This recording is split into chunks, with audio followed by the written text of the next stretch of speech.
on, everyone? Hope all is well. For today's video, I wanted to put together a bit of a guide to help you hopefully find your next Thailand apartment, and I guess for the purposes of this video, Bangkok apartment. There's a few options that exist, and depending on your situation, some might make more sense than others.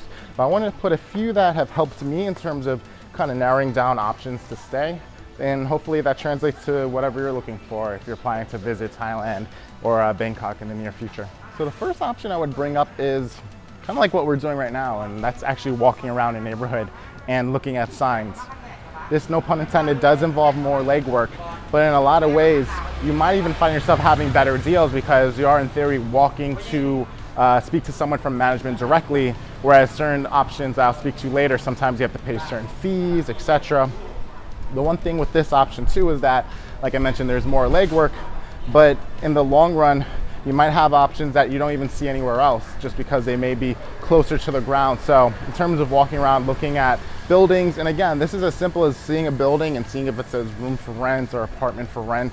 And this might just give you a better idea of not only the apartments around, but the neighborhood, right? Because a lot of times when you're looking online, it's hard to gauge if you're gonna be near, say, coffee shops or entertainment or whatever that is for you. This is a good way to kind of check all those boxes. Although you do need a little more patience, it might be worth it for you. So I want to start off the list with that. Car action going on. But the next option I wanted to speak to was actually native Thai websites. One that comes to mind is RentHub, but there's plenty of options like this. The way you'll be able to tell it's a native website is because they'll say like .th. So just a heads up. And I only bring this up too because it actually does give you a lot of great inexpensive options too. You do have to be a little more nuanced, right? So toggling the language so it's your native language, or just reading the fine print like most things. You just have to make sure you're watching out for those things. But in terms of when I've looked on the website or similar sites, I've noticed that there are really good options. Along the lines of this, obviously you have to just make sure the fine print's read, right? So in some cases you may have to say maybe pay a 1 month rent or a 1 month security. Maybe utilities may not be included. So these are just like little things where it's not the end of the world, but things just to keep in mind, because in a lot of ways, sometimes when you go online and see a price, sometimes you think that's all you're paying, but sometimes it's not the case. So just make sure you're reading all the fine print, especially when you're looking on websites that might be a little less clear than other options I'll speak to later.